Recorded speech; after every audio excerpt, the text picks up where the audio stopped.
this in the morning. I am your host for the Sandata 1v1 interviews for WomboXCombo, Pao Sandata Bago. Today we have a very special guest on the hot seat. I don't know which side over here he is on the screen. I'm sure my producer will tell me. We have Mike Ross, Ninja Boogie, one of the more storied journeymen in Southeast Asian Dota. He's been around playing since Heroes of New Earth, now playing for Mineski. You may know him from his days in Rave. And as one of the bad boys of Dota 2, here to tell us about his time, his journey through Dota and Mineski and the DAC qualifiers going forward. Mike, how are you doing? I'm doing good. I'm happy the team's back here. We're getting ready for DAC, which is tomorrow. So yeah, I'm excited for it. Yeah, I mean, thank you so much for giving us the time for this interview. We've been trying to get you for a week now, for a week and a half. But I know you guys have been busy. How has preparing for DAC been? We had a short break due to Christmas, Chinese New Year's, and Miracle just got back like a few days, and today was our first day of practice again. All right, and you're at the boot camp right now. Everyone is there. Everyone's preparing, right? You feeling good? You feeling good about it? Yeah, you have to. You can't feel bad going in a tournament. So yeah, gotta be confident. All right. So we're gonna get more into that as we go on, but we want to start, of course, with the early days. With the Wild West days of Dota. So I met you in 2014. Or 2015, I think.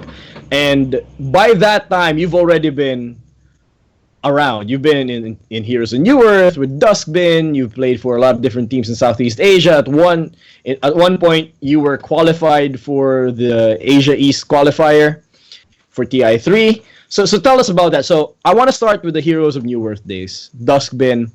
What do you remember from those days, and how did you transition from Heroes of New Earth to leading their Dota 2 division? What was the story like? What was the conversation like around that time? Well, I played HON for like a year or two, and then my team had a fallout, and I saw Dota 2, like TI won the first tournament. So I was like, whoa, that's a big prize pool. It's probably the next step. So I decided to go back into Dota 1. I had a local team in Cebu for a few months. Then we switched over to Dota 2. We won a few tournaments here and there. And then I got in touch with my former teammate, Mr. Swish, in HON, and we decided to play Dota 2 together. And we played under Dustbin. Right. So there's a lot of alumni from the HON days. I mean, so you were part of that competitive scene. Are the stories true about, PPD being this ultra salty player from back then? A lot of rivalries between No-Tail. Was that all true in the scene that it was? And then how did it transition? Well, PPD's era in HON happened after I left HON. So I don't know much about that. But during my time in HON, our rival team there was Fnatic MSI, which had the players like No-Tail, Fly, Trixie. We'd every now and then we'd be playing against them in the finals, and unfortunately we always had to play with 240 ping. But the level of competition when HON started was really good. You have players like Hani, Loda, and all those players who were also top Dota players in the HON scene. Right. So before we wrap up HON, there was a lot of talk that from HON, a lot of the players, that's why a lot of you succeeded when you made the jump, was because HON was just a lot faster, and the skills were a lot faster. You could die a lot quicker, so you had to have a better reaction time. What do you think? How did you personally feel when you made the jump from HON to Dota 2? Did you feel it was easier to get back into Dota, or compared to HON? What I felt instantly was it was more smoother, like HON was it took a while to get used to the faster gameplay, the speed of each spell. But like, I don't know, when I remember playing Dota 2 for the first time, even though it was still pretty crappy then, but it was just like it was just so smooth. Like casting, everything felt right, and yeah, it just got better as time went by. All right. So those were the Han days, but a lot of people don't know. Now you've been playing with a lot of different Dota teams, and I think you mentioned now you were even from Cebu. I think people will, some people are surprised. They think you're American Filipino. You've been in Manila the entire time, but you're actually from Cebu. Yeah, born and raised. Born and raised. Bitaw, bitaw. See, ask this Yeah. guy. Zubuchon is not the real best lechon in Cebu. No, What is the best? I don't know, man. There's too many to name. It's That's basically really true. whatever that isn't Zubachon in Cebu. It's definitely gonna Yeah. be legit. Yeah. If there's anything that's hashtag fake news, that's it. Anyway, let's get into the no. So you've been playing around the scene. I want to touch on that moment in time. TI3, right? TI3. You were playing with Neolution International. That was a Singaporean team, right? Yeah, I was saying I moved to Singapore for roughly 6 months, and yeah, we did okay. We got invited to the qualifiers and whatnot. So Right. So what I want to touch on there is that with Neolution, you were doing really well in Southeast Asia. I think you were winning a lot of minor tournaments. You were in the finals of a lot of premier qualifiers, but surprisingly and abruptly, you lost the invitation because Neolution decided to let you go. Can you talk about that era and time? What happened? well, lots of internal conflict. Like we had struggle finding a last player through a lot of the like. Our player Fox, I don't know if you know him. He was from Execration. He was one Yeah, of my Jeff Fortunato. Yeah. yeah. You know, we brought him to Singapore for a month, but then he had to leave the team because he had to take care of his grandparents and whatnot. So he couldn't stay in Singapore, and we needed someone who can be there with us. And yeah, and then we got back with Mr. Swish. He joined the team for a while, but then at that point the team was getting in worse and worse shape. And then me and my teammate Lay Asher and his wife, we got into a big argument. I don't want to go into details, but it was pretty Right. bad. Right. I got kicked out of the boot camp, and luckily I had a girlfriend there.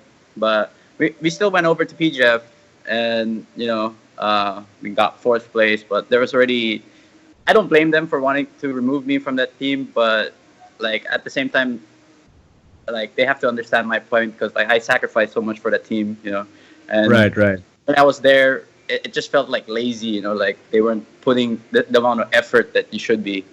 And eventually they did want to remove me from the team, and I don't blame them. But the thing that happened was they asked if they can use my account and let someone else play, and I was fine with it.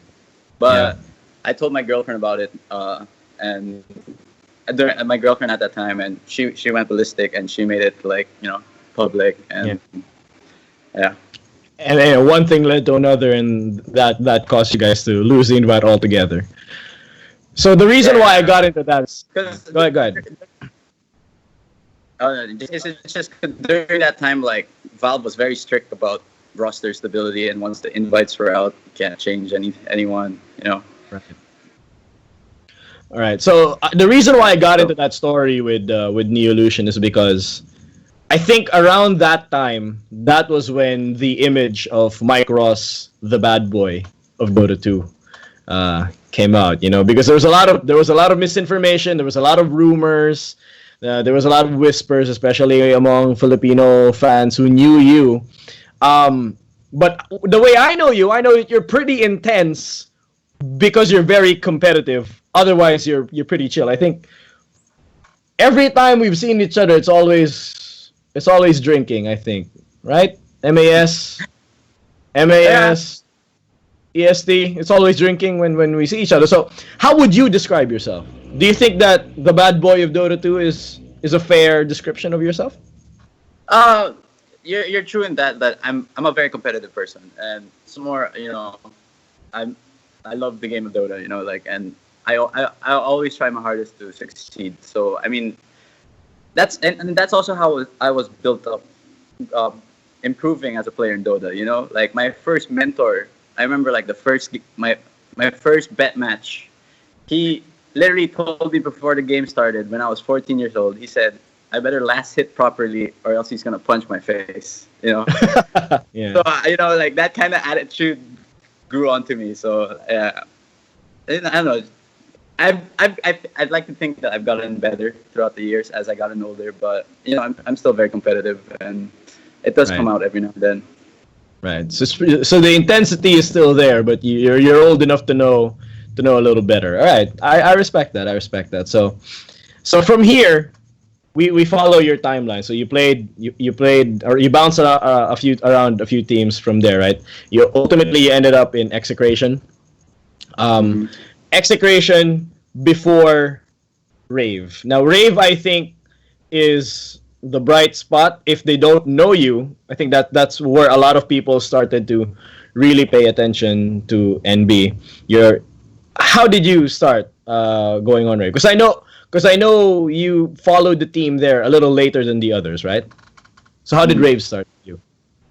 Well, actually, Cass already messaged me before he went to Korea for the first time. He asked me if I could be a backup for DJ, who was a nobody at that time. Right.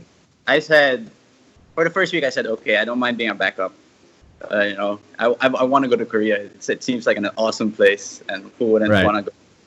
But then after the second week, I saw the news that Demon is joining MVP, and then I said, Cass, if you want to win in Korea, you're gonna need me. I'm still an ego, cocky kid. And then after the second week, I was just like, who's this kid, DJ? Why is he priority? Then eventually I backed off from the offer. But luckily, the DJ was able to continue. And then I was in Execration until TI4 qualifiers. Then I went back to Cebu. I was removed from the team. And then Cass messaged me again, since he needed a last. And I was just like, sure, let's do it. And the next day, I was in Korea. Immediately the next day, you booked the flight immediately. See, that's the thing. That's the intensity. Because I think the other times that I've asked you, like, Mike, where are you going? Oh, I'm just in Cebu. And the next day, Mike, where are you? I'm in Manila now. Yeah. I'll tell you how the conversation happened. They contacted me while I was in a house party in Cebu drinking, and I was pretty drunk. And then I had a chat. I was pretty drunk. Then I called my mom. I'm like, Mom, I'm going to Korea. I'm going to Korea. And she's like, go for it. and you have a good relationship with your mom. She's very supportive. I mean, she has to. I mean, and she knows I'm very hard-headed. Once I put my mind into it, they can't say anything to me that will stop me from doing it. You won through submission, essentially, is what you're telling me. Yeah. And they tapped out. All right, so you immediately go to Korea. I know you that was one of the times you look back fondly because you guys spent a lot of time together. What was it like in Korea? Describe for me and for our audience what a day in Korea was for Rave. Normal day, you had to practice and then you had a match. What was it like? Well, the first few months were very tough. Like, very tough, because it was literally win or don't eat, like, and especially because like KDL was our source of money then, and every week we'd have a game, so we had to prepare very hard for that game, because if we lose those games, that's like $6,000 gone, Oh, jeez, okay. Yeah, but I mean, besides that, it was very fun. I was glad to be there, like knowing the four of them. It wasn't as intense as it seemed, but like we'd be playing for fun, drinking most of the times, but the sacrifice is there. Right, because it's different when you're really in an intense situation. It's just the six of you, right? It's the team and then your manager Pyong. Yeah. And So what was it like? Was it real? You know, some people were saying like you guys would sleep on the floor. You'd play like 6 to 8 hours of Dota and then sleep on the floor and then wake up. Someone would have to clean, and you guys took shifts cleaning. Was it really regimented like that, or was that too extreme of a picture? It was regiment like that, but yeah, we did sleep on the floors because in Korea there's not much space for big beds. I mean, Right, you right. get used to it, but yeah, we had to take care of our own stuff. We have schedules every day for who cleans and Right. who does things. But even though it seems very strict, our attitudes match that. It was still a fun environment. Like Right. make jokes and do what. It really became like a family. Right. So Korea, obviously, at the time there was still a Korean server, right? That's why KDL happened. What made you guys decide to go for KDL? Because you guys weren't the only ones who had the idea to sort of farm KDL for money. Because Zephyr was there, Purge and Blitz and Sexy Bambo. I think some of the other Chinese tier 2 teams also tried to compete in there, and obviously MVP Phoenix. What was KDL like? What was the Korean Dota 2 scene like? Because it didn't live for a long time. I mean, the production value was amazing. Like, here's like the routine of going to KDL. We live in Incheon, so we have to take an hour drive to Gangnam. We have to be there like an hour before the game. We have to put our makeup on, like because we're going on live TV and whatnot. Yeah, it was fun. For me, it's definitely like the top 3 best tournaments I've played so far. KDL. Right. All right. So, so you've been in the scene. Why did that scene die though? It sounded like it was an amazing time for you. Was it because League of Legends was just so much of a juggernaut at the time in Korea, or what was the reason behind it? Why did the Korean server die? Dota just took too long to get into that region. That it was just Right. dominated with League of Legends, StarCraft 2, and then Heroes of New Earth was even getting more popular there. Yeah. So like they couldn't compete with the giants, so they decided to back out. I mean, you can't blame them. They did put a lot of money into trying to boost the Korean Dota. Because I mean, look, imagine if there were more MVP Phoenix. My God. Yeah. Right. But they just took too long to get in the scene, and Right.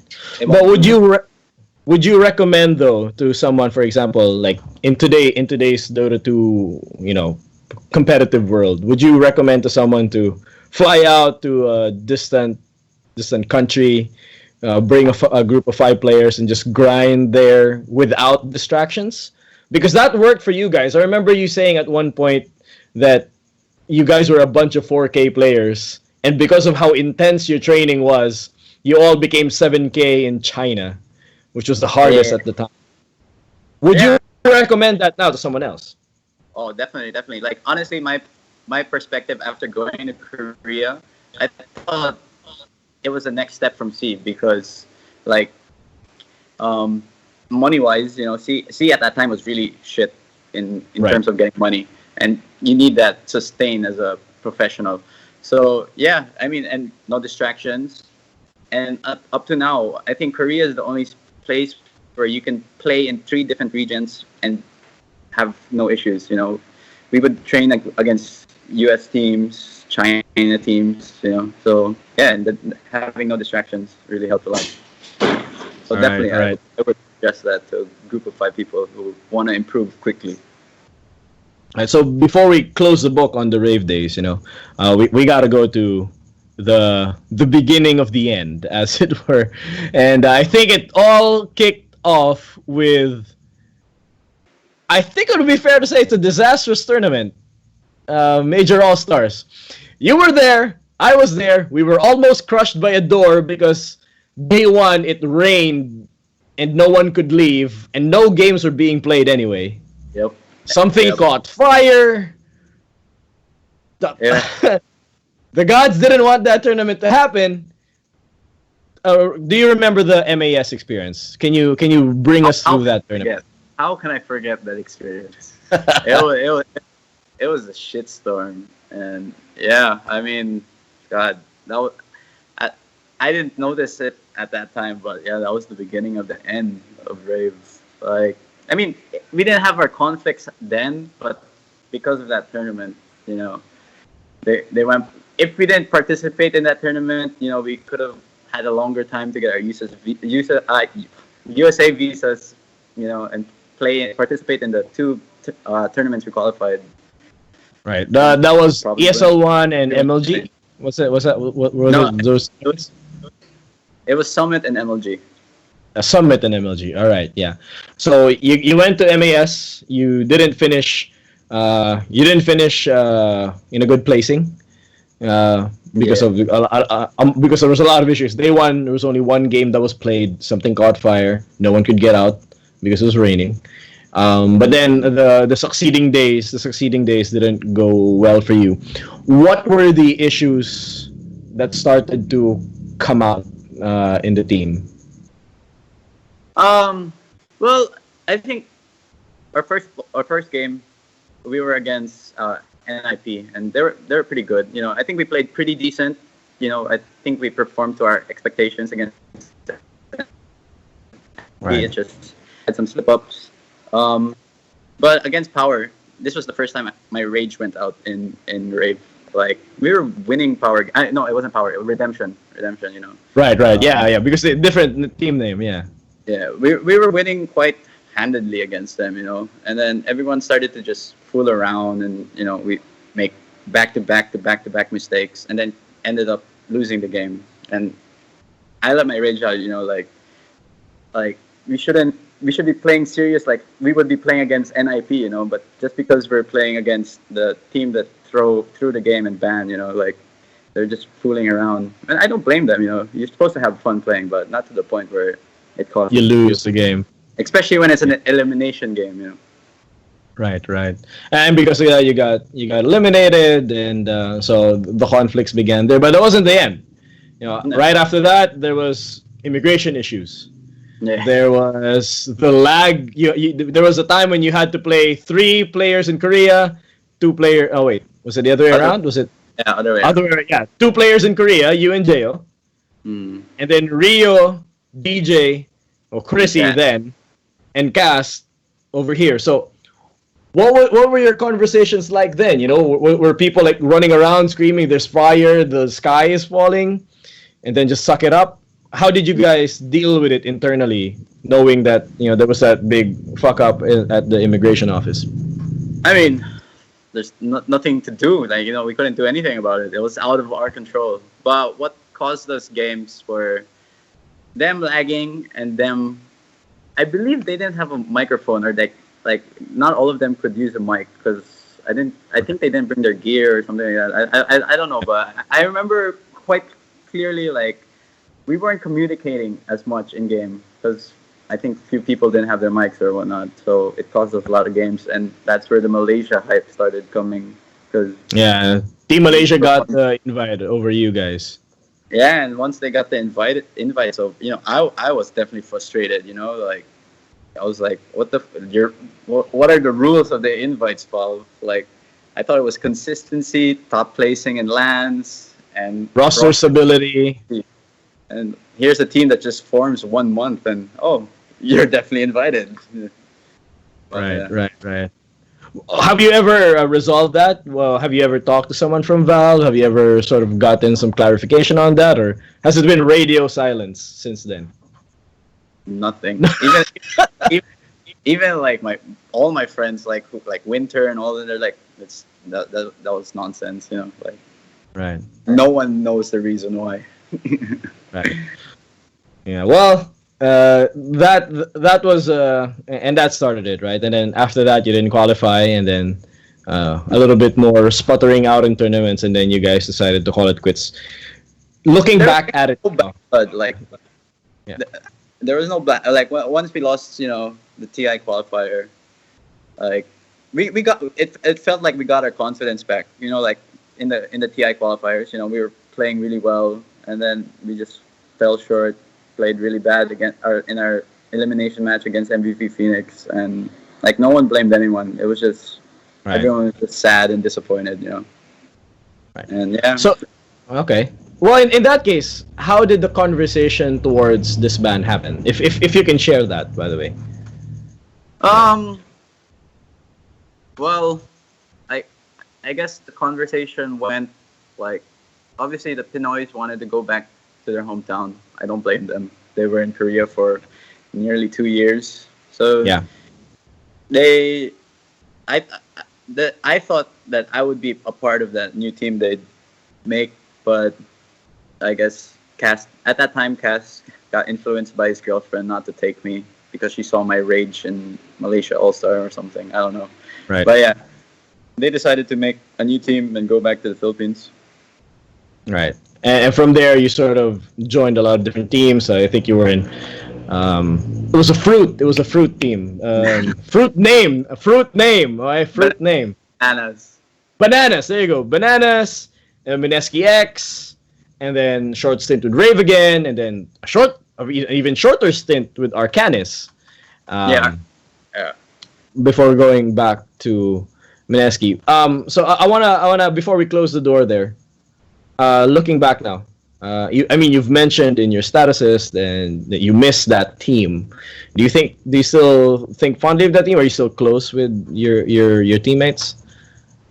I'm definitely closest with Ryo. You know, he's like a bro. DJ, you know, I've gotten lucky to see him every now and then in LAN events because you know we've been in a few the past year, and you know we laugh and catch up every now and then.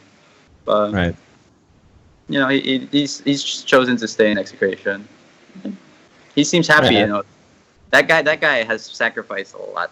You know, after 2 years in Korea, like a year in Malaysia, you know, he deserves to be playing in Philippines. Right. All right. So post rave era now. I think the last big showing for rave was DAC, right? And fitting now that you guys are coming back and trying to qualify for the second round of DAC. How has the game changed for you since the first time around in DAC? I know you mentioned a lot when you talk to people on Facebook that the game has changed. The game of Dota 2 has changed, and it's not just 7.XX introducing a lot of different things. So, what specifically changed with Dota 2? I like to say, oh, that's a tough one. Like, what I don't even remember what patch. The meta, I guess. I know that's a silly answer, but you know, it's like, the speed. I guess it's just like the game now is. I feel, for my opinion, it's a lot faster. You know, it kills me more than towers. You know, and stuff like that. It's a lot more critical thinking. You know, you can't take too many risks because if you get punished, the opponents scale faster and stuff like that. You know, it's getting more and more team oriented than a 1-star game. You know, a one player game. Right. Would you prefer this change? Because I think if people, because a lot of people misunderstand it when you post statuses. I'm just gonna put that out now. When you post something, a lot of people think you're being salty or you're being, you're being mayabang, ganun. So, do you think that it's for the better? Do you prefer it, or is it just change? Change is inevitable, and I love it, dude. Like the new Dota, when 7.0 came out, I was just like, this is a fun game. It brought back the fun. Like, I mean, it's not that it was getting boring, but you know, it was like getting dull. You know, and now with all these talents and all these changes, you know, you have so much versatility in every way you can play a hero. So there's more things to discover, and it's exciting. Right. Well, there's more things to discover.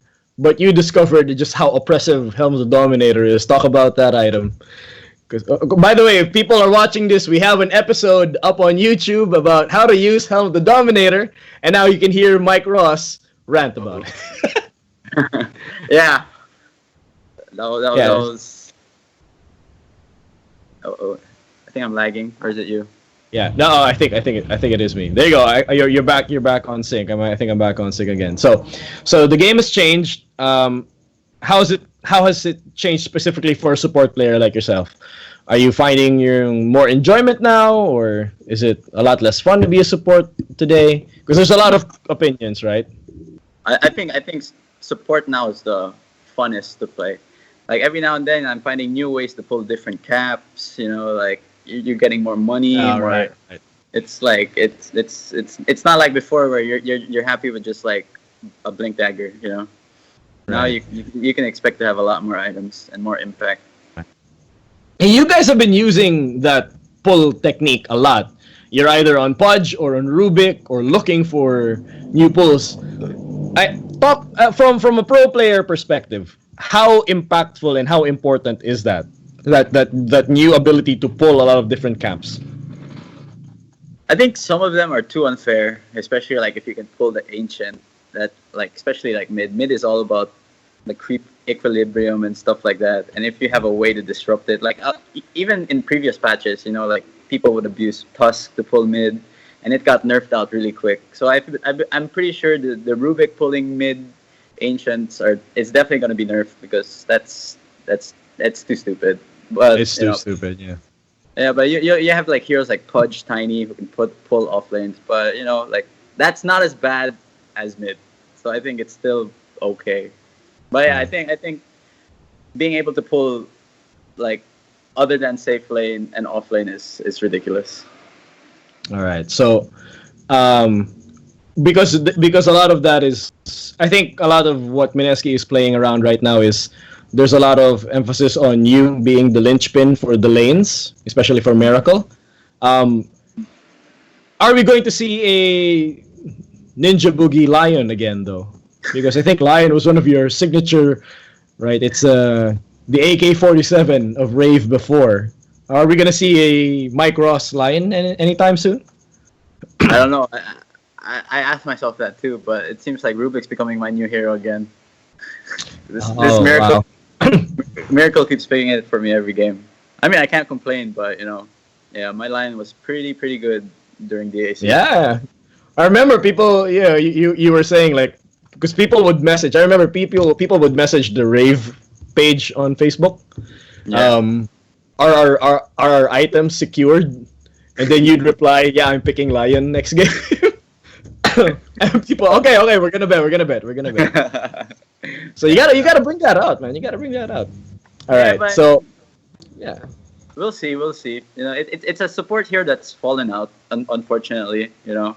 right. But maybe you never know. All right.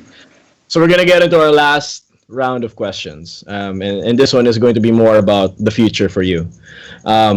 So you've been with a lot of teams. With Rave, I think you've described it at one point like it was playing with brothers, right? It was a brotherhood playing with Rave. You've been with a lot of different teams, so describe for us what's the dynamic now with the Mineski team, because this Mineski team actually has been together for a few months now, like right after TI. Mhm. What's the dynamic? How is it different from Rave? How do you personally feel about how you guys mesh together or gel together? Describe it for us, man. Oh, let's see. It's definitely exciting. Like for me, since Miracle took up the drafting, I'm always like excited. I don't know what I'm gonna be playing because he's an exotic kind of thinker, and Right. I think I've bonded well with the other Pinoys here. Like we're getting pretty good friends. Me and Bimbo were pretty good. It's getting to the level where it's halfway to where Rave was. That's how I Right. like to say. Yeah. Right. Halfway to that connection, I guess. Yeah. All right. I mean, I had to ask because I think when the roster was first announced, aside from the jokes na miracle, ha ha ha ha ha 9K, and a lot of dumb memes. I think one of the things that people were pointing out was that because you were, again, you had that reputation for being so intense, for being a bad boy, and uh, that reputation, and so people were gonna think, oh, how is that gonna be? They're gonna clash, they're gonna fight. Does that happen, or is it more of a healthy discussion now? surprisingly, me and Bimbo respect each other a lot, and we've never fought. So That's yeah, cool. That's cool. I mean, even the management said like, like I, I bet within the first 3 months there's gonna be a fight, but nah, No, no. no. All right. So there you have it. See, no such thing. So stop commenting on goddamn Facebook, people. All right. All right. So you've obviously played with a lot of different orgs too, and I Mhm. think the biggest org you've played now is with Mineski. So what's it like playing for an organization? Because I know you guys have a boot camp. It's a house, well stocked. You have a manager, Yam, who's an amazing manager, very hardworking, keeps Mhm. track of 3 teams too. Um, and then of course the biggest organization in the Philippines. How different is it? Because you've also played with Arcanis, who also has some facilities, and Rave, who didn't have facilities but had the success. So what's the difference now working with an organization like Mineski? It's a lot easier, like especially since they know what they're doing. So Right. I don't have to worry so much. Unlike Rave, like we had to do everything on our own and stuff like that. It's more we get to relax and just focus on Right. playing. So I think one of the things that Mineski is also trying to innovate, at least in the Philippines, is that they put some thought into getting a support staff. And you started out with a coach, Yeah. Anthony Hodgson, Scancer, so who's a good friend of mine because he's also well respected as a journalist and an analyst before he joined you guys.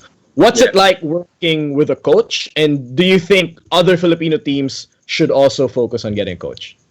I think it's a good help. Like, there's no bad coming from it. Like generally how team conflicts begin is because when people make mistakes. Like if your teammates, if you point out mistakes to each other, eventually there will be bad blood. But with the Right. coach, he can be the one saying everything, and there will be lesser, chances of a conflict in the team. And yeah, Right, right. sometimes his ideas are really good. Like obviously, not every one of them is gonna be good, but you Right. take the best of what he can say and keep it in mind. So yeah. Right, right.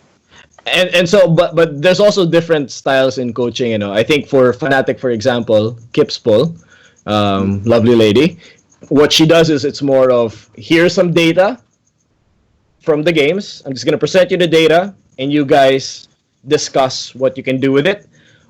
How is the coaching different with you guys? Is it more like traditional sports where the coach says you got to do this, you got to do that, or is it more like just giving you the stats and analysis? It's a bit of both. Like he he he ran by like the stats of what the opponents. He did that, but then he also gave us our stats and what we should Right. play around. Just because like statistics don't lie. We do have a higher win rate with this hero, and Right. and then he gave us some heroes to try out just because he felt that's the style that suits the player. And yeah, Right. And so it's a collaboration is what you're telling us. All Mhm. right. Now, well, so Scant is currently recuperating. He's in South Africa. He might be coming back soon. So hopefully he comes back in full health. We wish Yeah. him luck. Yep. My last question for you, Michael Ross. Um, we've talked about your history, Rave, Mineski. Mhm. Who has been your nemesis so far in your career? Who's that one player who always gets you? It doesn't necessarily have to be enemies, but for some reason he always bests you or gets you. Do you have a nemesis? Mushi. I'll have to say Mushi. Mushi. Yeah. All right. All right. No, you gotta explain. You gotta explain. I mean, like during my times as carry, like there was always the big three, like but Mushi's team was always the strongest during that time, and Right. it was always just tough to win him back then when he was an amazing player, still is, but like, and then the final nail in the coffin is definitely the invite over. Oh yeah. So Yeah. yeah, it has to be Mushi for me. And that's Mushi. All right. Well, man, thank you very much. I know you gotta go do your own thing. It is almost 1 a.m. Thank you for giving us the time. It is DAC in a few hours. Yep, What's your fearless forecast? Fearless forecast, Mike. we're gonna qualify.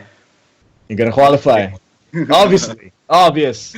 It's a very Sherlock answer. Obvious, we're going to qualify. All right, well, thank you very much, Michael Ninja Boogie Ross with Team Mineski up for the DAC qualifiers in a few hours. Please give them your support, lend them your energy. And this has been Pao Sandata for WomboXCombo. Thank you for joining us for this interview, and we'll see you next time.